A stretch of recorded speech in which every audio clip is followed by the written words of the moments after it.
welcome to another economics lecture. This is going to be about price controls. The two price controls we're going to look at are the two that are on your screen right now: price ceilings and price floors. So we're going to start with looking at price ceilings. Now, price control is simply a government instituted set price that business can charge for a good or service. And so we're going to start, like I said, by looking at price ceilings. So in your notes, make sure you draw your typical supply and demand graph with price and quantity, Y and X axis.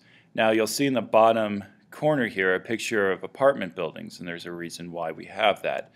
And so we're going to talk about fair market price for an apartment in New York City is $1,600.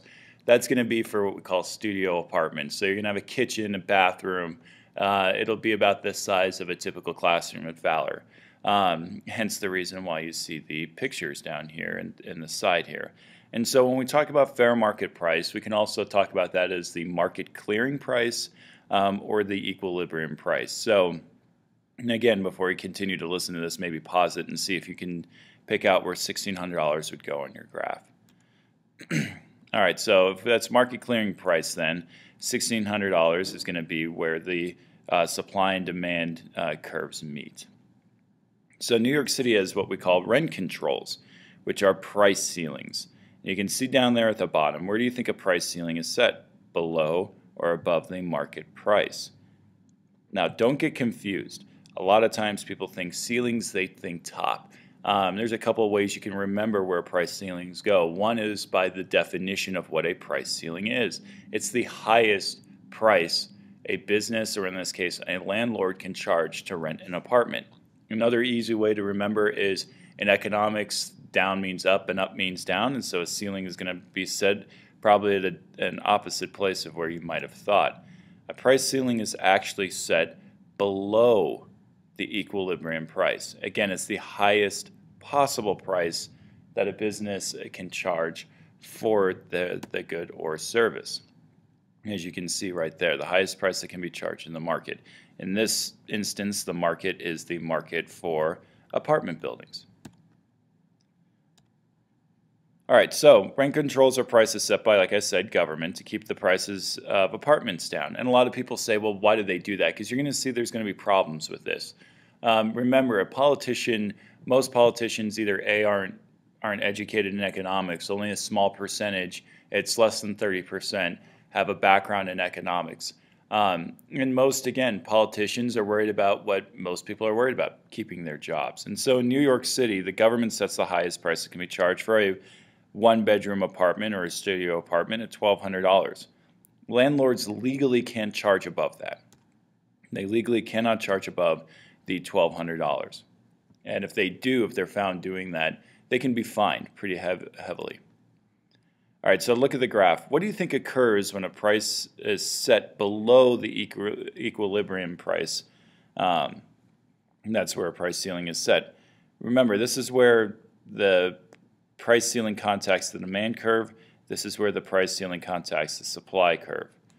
And if you think about the simple laws of supply and demand, you're going to see that something's going to happen. The quantity demanded is going to be greater than the quantity supplied at that low price.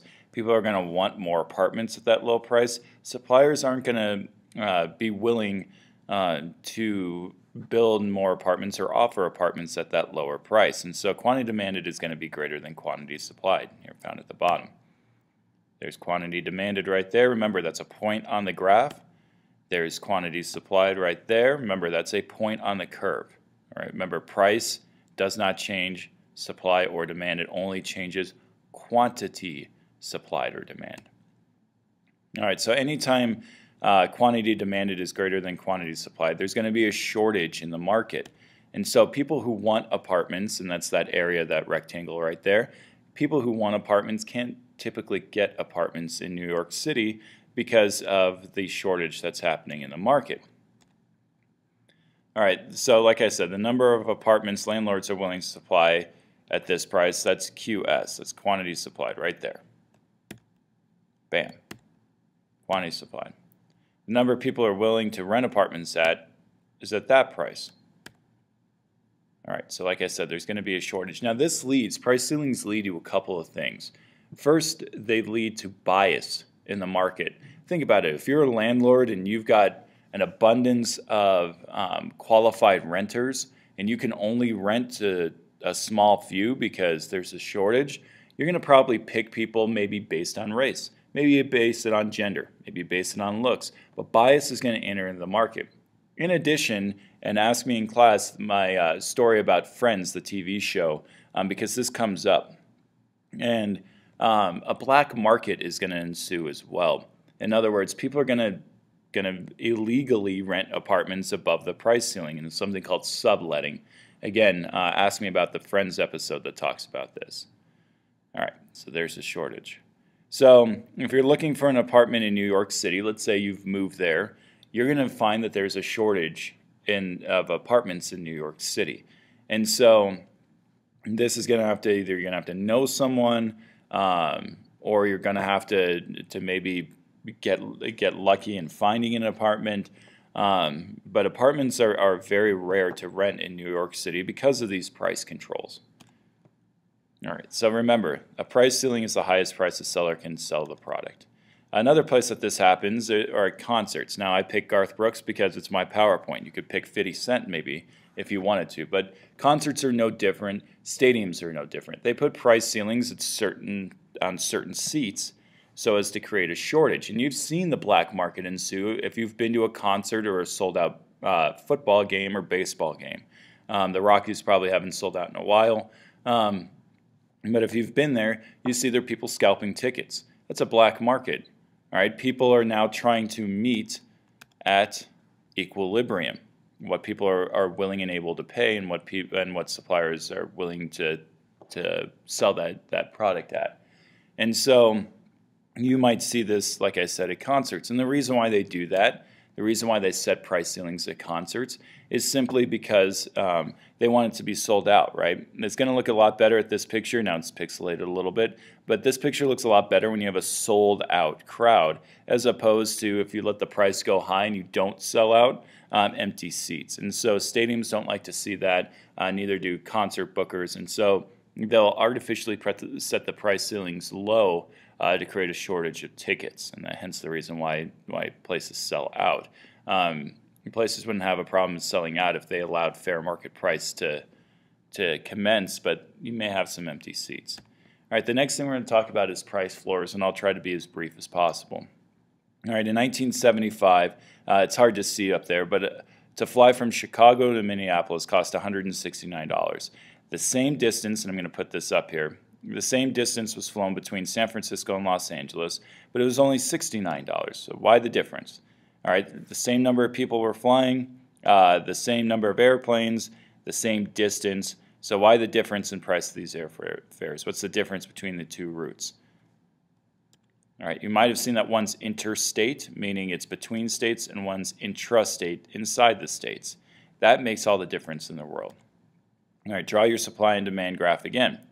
So something called the the Civil Aeronautics Board regulated interstate travel. That means travel between states. It's a federal government. They set price floors for flights traveling across state lines. All right, where do you think a price floor is set? If the price ceiling was below equilibrium price, the price floor is going to be set above. So make sure, again, that you're drawing these graphs set above. All right, there's Minneapolis. Who'd really want to fly there? And there's the beautiful town of Chicago right there. So you probably wouldn't want to leave Chicago anyways, but especially for Minneapolis, but hey, we're pretending. All right, so why is it called the price floor if it's set above equilibrium price? Because it's the lowest price. It's the floor, the lowest price that can be charged, again, by law. If they tried to charge below the price floor, they'd be fined heavily. All right, so which route in the market is the price floor set? The fair market price is $69. That's the price that's charged between Los Angeles and San Francisco. So that's the market clearing price, the equilibrium price. The price floor is $169, and that's the price charged between Chicago and Minneapolis. All right, whenever there's a price floor, the opposite from a price ceiling is true. The quantity supplied is greater than quantity demanded. So there's your quantity supplied where it hits the price floor. There's your quantity demanded where it hits the price floor. And so you're going to have abundance of supply, which means that's a surplus. A surplus ensues. All right, so there's the area surplus, is that bigger rectangle right there. So there's the quantity demanded of seats, and that's less than the quantity supplied of seats right there. All right, so what price did airlines charge customers flying from Chicago to Minneapolis? $169. If airlines can't compete on price, all right, because they all had to charge that $169 because that was the lowest price they could charge, how did airlines compete? And that's simple. It's on service. Another TV show you can ask me about was that TV show Pan Am that I think aired for all 3 episodes. But ask me about it in class. I'll tell you a little bit about it. So your parents who may have traveled when there was a price floor probably always talked about the food. It was fantastic, the bigger seats, prettiest flight attendants, any kind of service they could compete on, they would. Again, and also asked me about a German airline called Lufthansa. They still have these price floors set. All right, so big seats right there. Great food right there. You'd actually get served dinner. I haven't been served dinner on a flight since I traveled overseas. And then prettiest flight attendants. All right, they deregulated the airplane industry in 1978. So they took away the price floor. All right, that lowered the price. And then you get things like Frontier and JetBlue that come into the marketplace, Southwest. It gets rid of the surplus, and it lowers the price. All right, so that now what we pay is the equilibrium price of, let's say, $69 to fly Minneapolis to Chicago, or Los Angeles, San Francisco, or Denver. I'm trying to think of something that's roughly the same distance. Denver to maybe Cheyenne. That's a little bit shorter, but it's going to be about the same price. And so you get things like Frontier, you get things like Southwest. So instead of competing on service now, they compete on price, which is why you don't get why you don't get the dinners, why you don't see a high amount of service is because they're going to the lowest possible price. And so now, as I put on here, flights are more crowded. And if you've been on an airplane, national flights, so within the United States, you've probably seen that. So thank you, and I will see you guys in class.